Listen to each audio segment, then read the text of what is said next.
Have you thought about, this is interesting because it could totally change by the time, a year from now. Who do you think is your ideal franchise owner? Yeah, I think it's someone who's really well connected in their community, who's passionate about wellness and beauty. I think more husband and wife teams would be great, although it doesn't have to be. But when we think about like what we're going to provide, right, which we're really doing a lot to build out the operational and marketing support. We actually have a pretty big team for a company this size. When we think about what we're going to provide, one was like, what do we want our franchisees to do, right? And I think before you can answer the question that you asked, you have to really think about like, what is it they do? Are they, operators? Are they sales? Whatever. I think for us, a lot of what they're going to do is first off, like kind of team building, right? So they're going to go hire people. They're going to put together their team, and they're responsible for ensuring continuity of the appointment book, that clients can book, and then they're going to help us with kind of that marketing component of going out there into the community and getting the word out. Like even here in Boca, just Megan and I going around and like talking about the brand has already got people kind of ready to go in and start getting treatments, right? Because if you tell the right person about this, they're 100% going to book an appointment. So it's just, if you can imagine someone who's really well connected in their community and is already able to put the word out there, they're going to get that initial group of clients just through their network, right? So even going out one level, hey, tell all their contacts, like, hey, this is coming, tell all your friends. That's going to fill up your initial appointment book without you really having to spend a ton of money on marketing. And then if you pair that with getting locations in good shopping centers with high visibility and walk by traffic, you're in great shape, right? So when we think about who is the franchisee, it's going to be someone who is good with people, right? Who can build those teams. They understand how to successfully put the right people in the right room, and then they're well connected in their community, and they have that desire and passion to bring the best of skincare to their market. And how many employees do you think folks need to start with when they're opening a location? They're probably going to want to start with about 4 to 5 full-time estheticians, and either they can self-manage in the beginning if they want, or they can hire a manager. So in that kind of 4 to 6 range, right? It depends on, I guess, where the location is, how busy it is, how what kind of, are you in a smaller town or is it a bigger city? You might grow faster. Certainly you can scale up your team, right, as you start to do well. Yeah. It takes a little while to get the momentum rolling, and then once you start rolling, then you add capacity. Okay. Do you have an opinion, a strong opinion on whether you want to award strictly single unit franchises, or are you open to multi-unit franchises, selling 3-packs, 5-packs? What are your... 3 to 5 is probably great for now. I think Repum is quoting a price all the way up to 10. But I think I'd love to start with like 3 to 5. But hey, if the right person comes along and they are a great operator and they want to do more, certainly we'll discuss it. I think what we found is that building out a market is super helpful, because then you can kind of share staff. And that's something that we'll do is, hey, Newport's really busy today. Let's bring someone over from another store. Or someone called out over in this store. Can we get someone down there to cover them, right? So Right. When you have multiple in one location, there's some great synergies. Also just in terms of brand awareness, right? Like if you have one, you're kind of on an island, but hey, you build out 2 or 3 and now all of a sudden you're the facial place in this region, right? Right. So I definitely think that, if somebody wants to start with one, that's great, but it would be really, for me, ideal to find people who have the capacity to do at least 2, if not 3. I think 4 in one region starts to become a little bit much, just in terms of, how do you get that many estheticians? Because we are hiring licensed estheticians, but 3 to 4 in a market is I think very doable. Okay. How far apart do you see ideally that your locations should be? I don't know if there's necessarily like you must be this many miles. We service a neighborhood, right? So, neighborhoods can sometimes be very, very different, just 3 miles apart from each other. Or it might be that like everybody in a 5 or 6 mile radius, frequents one shopping center. And I guess the example would be like our southernmost location is kind of in an area where there's not a whole lot of retail centers.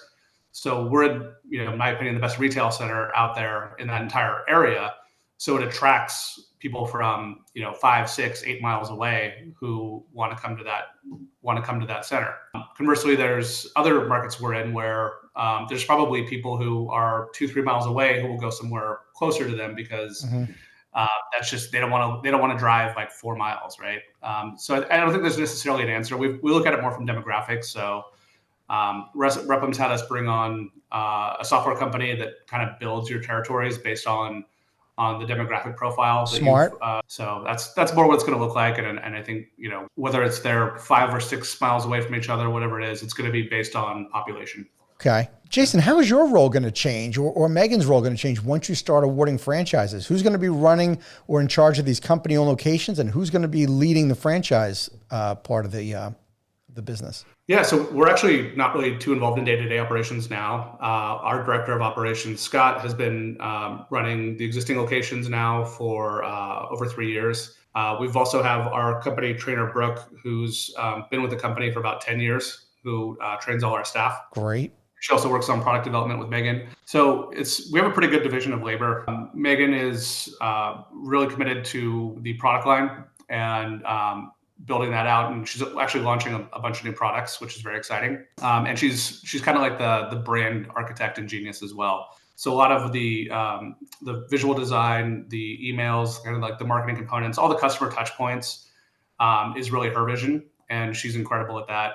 I handle a lot of like this stuff, like the company cheerleader, go on podcasts, work on the contracts, legal stuff, all the kind of, sometimes I would say like boring stuff, but somebody's got to do it, Jason. Somebody has to do the boring stuff. Yeah. And then brand partnerships. So I spend a lot of time finding like other companies or they find us, and just finding companies that can help us, because there's so many companies out there right now that are built to help franchises, right? And just finding the right fit for us with a lot of these things. So I'm kind of just like constantly talking to different vendors about like, hey, how do we plug you guys in for this component, right?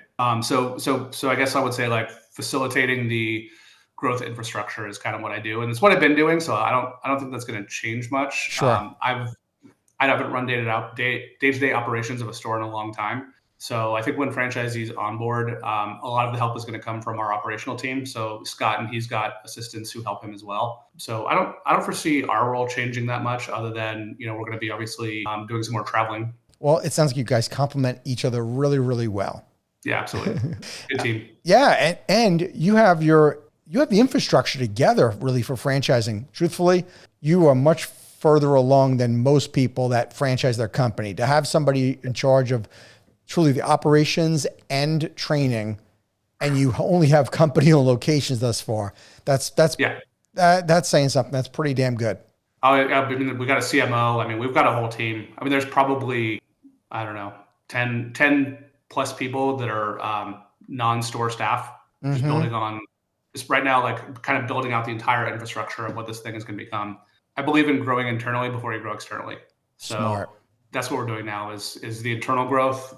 And we've actually been doing this for a long time now, getting ready. So yeah, I always tell my team, I say, plan for success. So I'm kind of making us, live what I say, and plan on this being successful, so that when it happens, we're not kind of caught off guard. That's a great segue to what's the long-term vision of the company for you guys? Yeah, I think right now I want to hit the major markets. There's obviously so many great beauty markets out there, from Vegas and Arizona, Texas could support so many locations, right? Florida, where we are, I mean, it's endless, right? So for me, it's like let's build out like the really great markets, right, and then kind of see where we're at.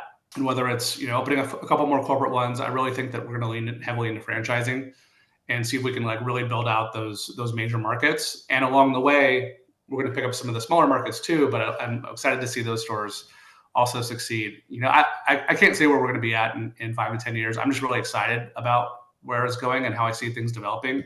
Did I catch you maybe touch on maybe trying a smaller market or something a little bit different than where you've previously been successful? Yeah, I don't know if we would open a corporate location in a smaller city. I think those are great for franchises for all the reasons I said before, just like really understanding the nuances of that market.